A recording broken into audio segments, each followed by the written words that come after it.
Good evening, everyone. It's Anakin here from Spirit Bear Studio. As you can see, I'm in my nice little nook here that I work in. But I am here to tell you today. I wanted to elaborate more on my game. I haven't really released too much info about it, but I figure I'll clue people in a little bit more as time goes on.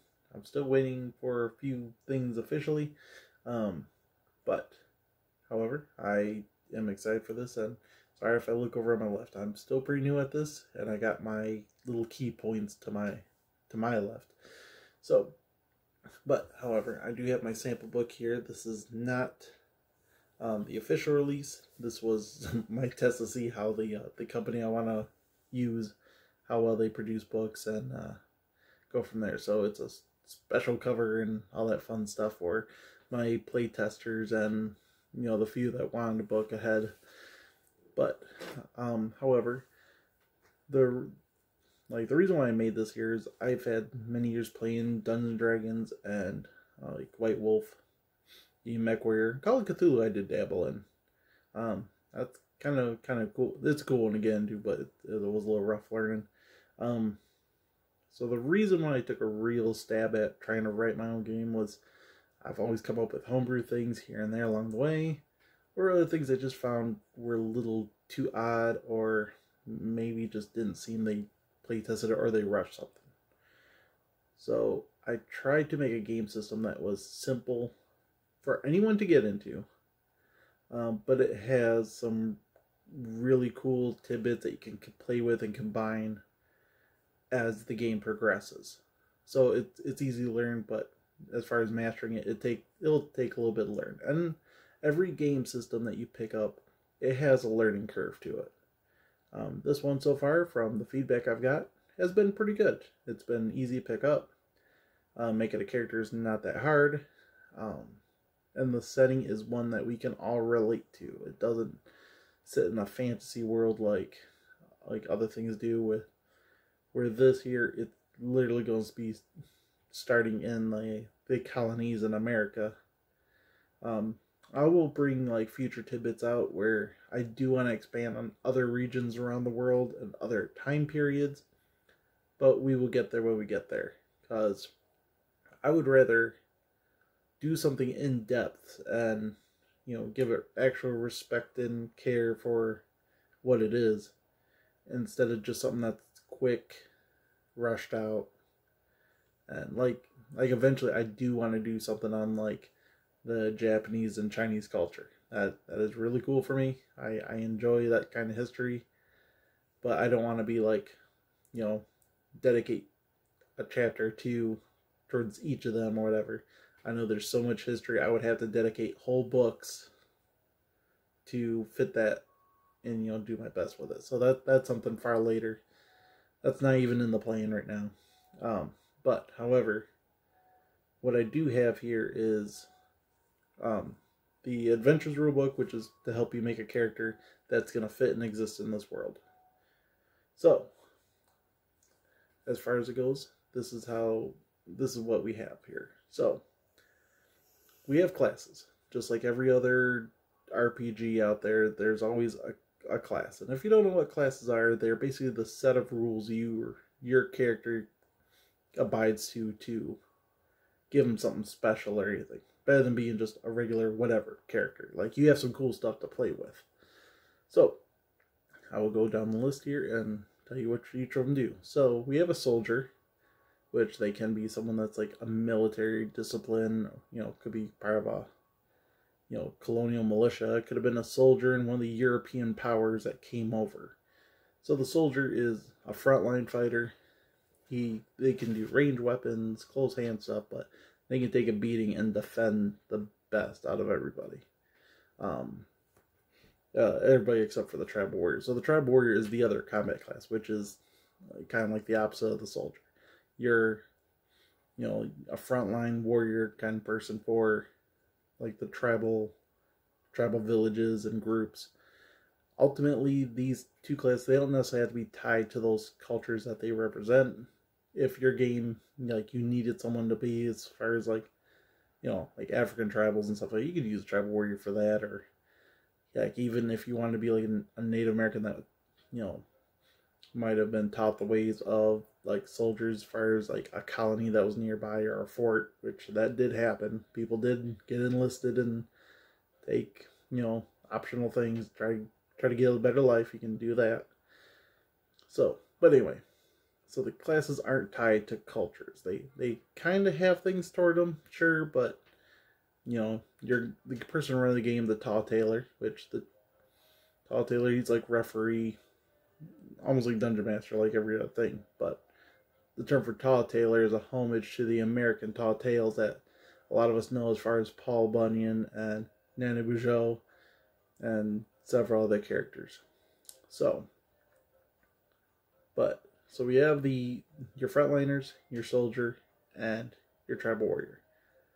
Now the next people are like your skilled people. They don't necessarily have spells, but they do things based on these skill points that you'll pick up. Which there's the inventor. The inventor, he's on the weak side, but for all the benefits that he can do, he can modify existing equipment, or he has the best chances of bringing new inventions to the game. And yeah, there is tables and charts for telling you how to make custom items in the game. Especially like, even though it's set in a time when gunpowder was still new and everything. I mean, the game is simplified in how it is, but there are charts if you want to try to, let's say, build a modern firearm in the game. It is doable. I actually looked at specifications for, modern day firearms and applied it to the rules, and it is doable. And Inventor is your best shot of making certain things like that.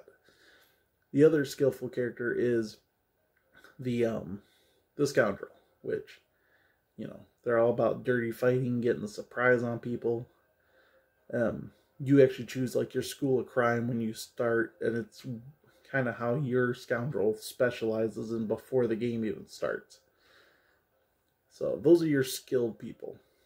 Now you do have like you have your heavy spellcasters, and you have some people that dabble in spellcasting and dabble in fighting and other things. Those are kind of like hybrid classes. But your hybrid classes would really be like the virtuoso, which is an artist.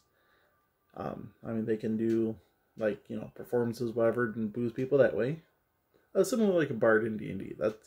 That's one way you can go with the virtuoso. The other way you can go virtuoso when you choose a path is being about crafting, where your character's more about what art they create instead of like a performance, everything. And that was one thing that I know the bard's like all about, artistry and singing and dancing.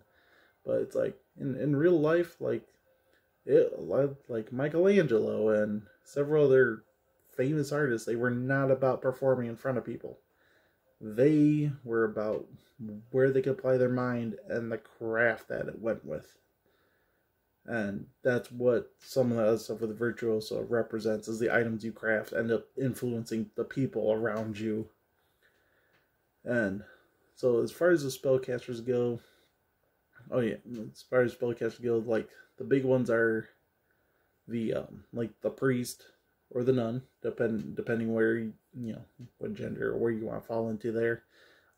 There's the witch and wizard, which they are actually like extending off of like the witchcraft families that have come from Europe and came over.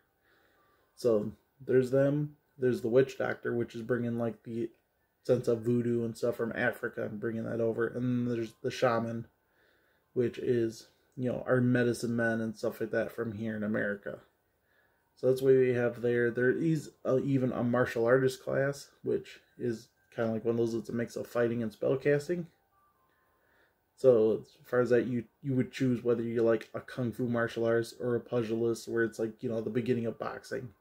And the other third option is you're a grappler, like a wrestler. And people have been playing around with each, and it's been a lot of fun. So those are the classes. They all exist around what cultures were there at the time, and also what ones came over even a little bit later. I mean, everyone eventually did end up in America. Even Asians did. I know mostly their immigration came out later, but they did make it to the colonies during like the I think it was like the mid to late 17th century and 1800s. But that's where this game is taking place, is those colonies. The game system itself, it's even if you don't want to necessarily do in the colonies, you want to do in your own like fantasy world and stuff like that, it is doable. Everything there, it's just the system works very well. It's been a lot of fun.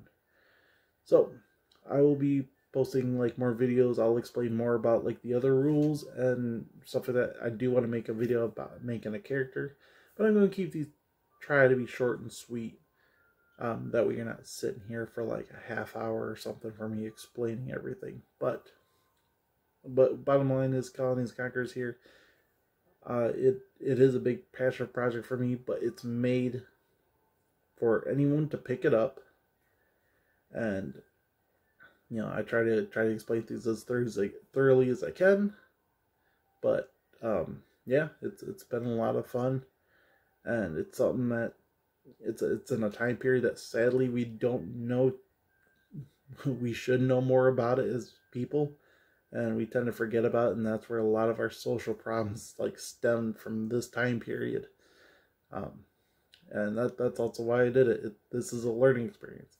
Even if I'm wrong in the, you know, what I represent as far as what I put in my books is like, you know, this happened, whatever. The fact that it got you to like go and search something up and find out if I was right or wrong, I still win. It means like, you know, you took your time to learn something out of it. So, and that's what I'm going for. Even if I'm wrong in what I'm doing, as long as it's opening up our... sorry for my hand being on the way there. It's very good. But the goal is for this to basically bring a dialogue about things that have happened. And the fact that, I don't know, like a lot of people say their people were victims and such as this, but it's like, truthfully, we were all victims in some form or fashion. And, you know, I mean, this is a game, but hopefully it brings a setting where, like, there were tough choices that were made by everybody. And, you know, and some, you know, and that's what life is about. But anyway, thank you for watching, and I hope to hear from you guys. Please leave comments, shares. If you want to like it, cool. If you want to subscribe to my little channel, go for it. I'll try to do better. I mean, I don't know what I'll do for production value for this, because my main focus is in the books right now. But I hope to hear from you guys. All right. Have a good night.